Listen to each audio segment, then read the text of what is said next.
đây mình chỉ vấn đề chỉ như thế nào đó.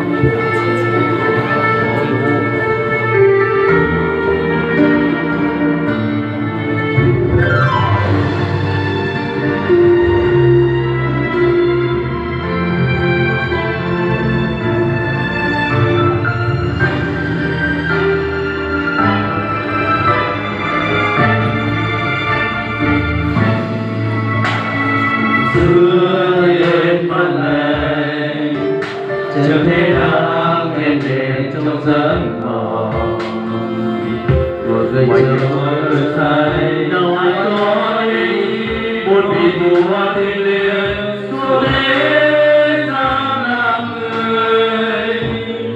Tại nơi bán chiếc nghèo nàn của trên trời, vì sao xuống thế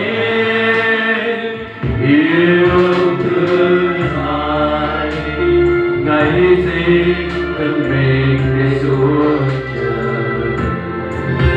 Vì ngày yêu tôi hoặc ngày yêu anh, ngày ngồi cao xa cha tiếng chi là để tình yêu vô biên vào chân gian yêu muôn người.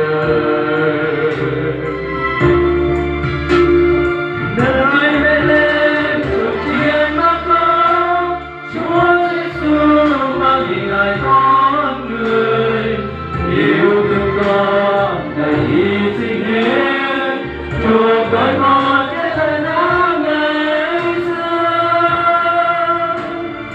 Cảm ơn người tên công anh, Chúa sinh ra nên trường chiến thắng này.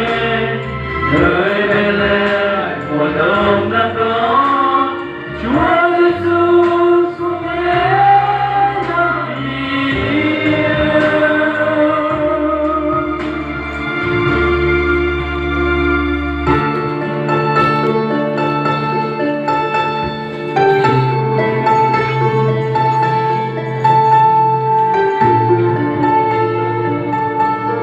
Iva, lebih sama.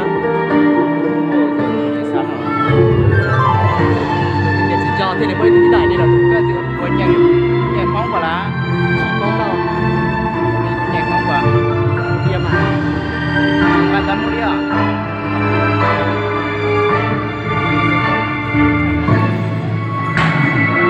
Yêu thương nhân loại, ngày sinh thân mình để xuống trời.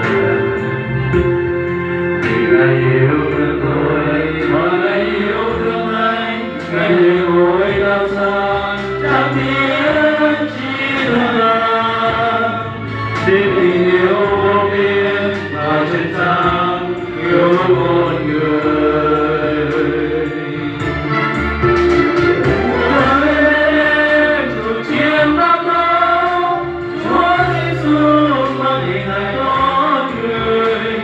Yêu thương